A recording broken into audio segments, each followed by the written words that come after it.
Coming this season on Rogue Life. Hey there, it's me, Benny Bowers. So, the world has been pretty crazy since the last time you saw me.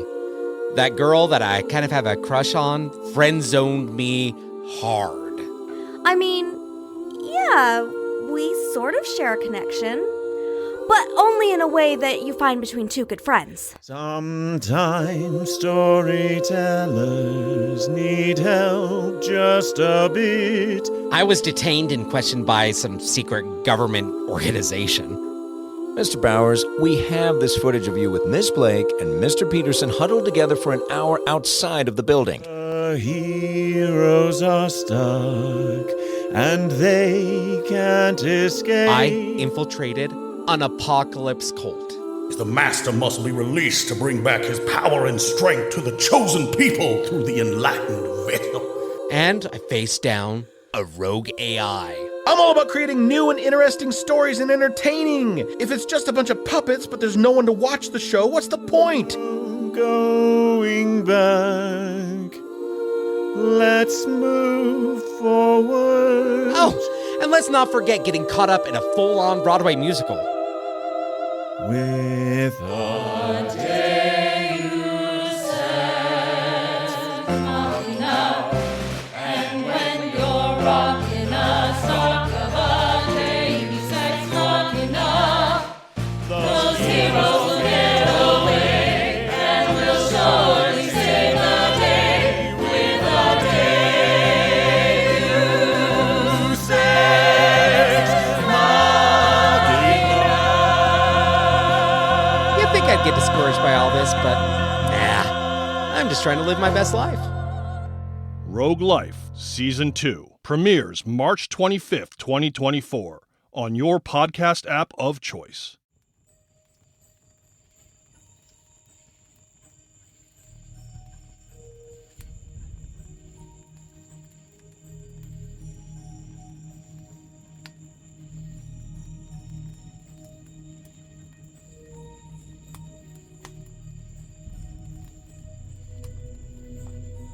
I know you were afraid, little man, and that is okay. It's natural to be afraid. Exactly, mate. Your daddies get scared too, you know. It's nothing to be ashamed of. We do, Lorrin, especially when it comes to you.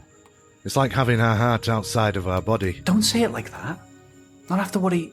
I meant because, you know, he makes us... I know what you meant, but how's he supposed to understand that? What I mean, little man, is that when the other children disappeared, we were terrified. We thought the wilds had taken you too. I've never been so afraid. And that feeling's what you're feeling now, isn't it? You're scared. That's why you won't tell us, isn't it? We were kids too, you know. We grew up here. Just like you, we heard the calls. We had the dreams. The jungle would speak to us too. It showed us things that we didn't want to talk about. Yeah. And we felt so much better when we told our parents. We even helped them and the Vanguard. We helped them to fight back by sharing with them. The more we know, the better protected we are. You and Noi and Rashmi are the only ones who came back. Whatever you can tell us can help us find the others. You just have to be brave. Did we ever tell you the story of the Kerret? Mm-hmm. Do you like that one? Mm-hmm. That's one of my favourites too. Do you remember what is special about the Kerret? It's on the flag. It is. You're right, it's on the flag of Kier. But do you know why it's so special that we put it on the flag? Because it's fierce and we are fierce. But the Kerret wasn't always fierce, was it? No, it was cute and fluffy. It's still cute and fluffy. But ever since it found its teeth, the jungle learned to fear it. Would you like to hear the story of how the Kerret found its teeth? Yes, please, Daddy. Will you promise to be fierce if we tell a story? I will try. Okay then, mate. Shall I tell it? Just don't do the silly voices. He loves the silly voices. Don't do the silly voices, Daddy. They are silly. Fine. I'll just tell it the boring, old-fashioned way. Once upon a time, before the wilds were wild and before the great abandonment, in the jungles of the Gap there lived a very special creature. Its fur was soft and fuzzy, and its movements were small and dainty. All the creatures of the jungle would laugh at a tail, which was as vibrant and colourful as the passion bell, but as fragile as the flower too. Some of the animals liked to chase her, many animals liked to eat her, and, because of this, she'd learned to run away. No matter where she ran to, the creatures which made their home there would chase her, attack her, and try to eat her. She was lucky that her beautiful and vibrant tail looked like the passion bell, because the jungle was filled with them. So, if she could find where they grew, she could bury her head, stick up her bum, and hide, camouflaged from the scary beasties and birds. One day, after the creatures of the jungle had chased her away again and she lay still, a bum in the air and her head underground, a magnificent and majestic philander floated onto her tail. The philander thought that her tail was a beautiful flower and tried hard to get at the sweet nectar. The animal swished its tail to keep it away and tried to bury even deeper into the earth. But the plucky little philander, with its delicate wings and tiny body, kept trying to land. Eventually, it got too much for the soft fuzzy creature, and she began to run again. She ran and she ran, sniffing with her sensitive snout and pounding the earth with her 6 furry pads, looking for a new home or a new place to hide. The philander was amazed by this. He had never seen a creature flee from him before, and he kept in pursuit, following the beautiful passion bell tail as it fled through the jungle.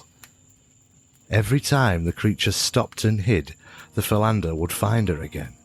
This went on for many days, until finally the creature was exhausted and close to death. She turned to the philander and said, "Please, you mighty creature, be merciful and make it quick. Perhaps I will find a home in the next life, and perhaps there is more space for me to flee there." The philander found this very curious and... Don't do the voices. Okay. The philander found this very curious and asked the creature, "What is your name?" The creature had never been asked this before and did not know how to respond. "I don't know. What do you call me?" she asked. The philander found this even more curious. "Strange," she said. "I call you Strange." The furry, soft creature continued to cower before the tiny, delicate insect floating and flapping above her nose and responded, "Then I am Strange. Please don't make me suffer. Kill me quick." The philander was quite baffled by all of this and landed gently on the nose of the creature at the end of a long snout. "Strange and cowardly, undeserving of a name," the philander said, beginning to lose all patience with the creature.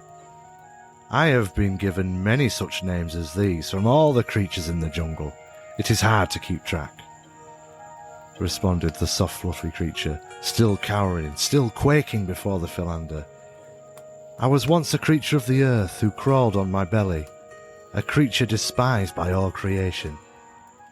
Now I am a creature of the air, transformed and lauded as amongst the most beautiful and wise.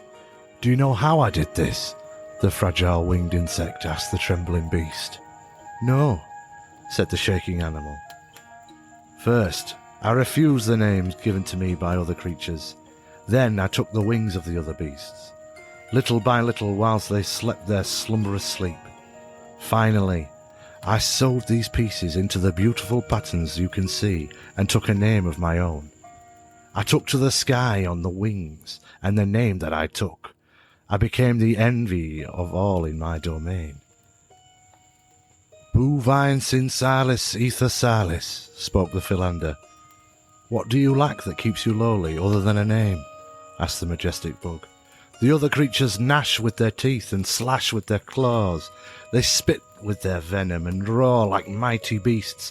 I lack all of this and more," responded the pathetic ball of fur. "I have only my sensitive nose and my delicate tail.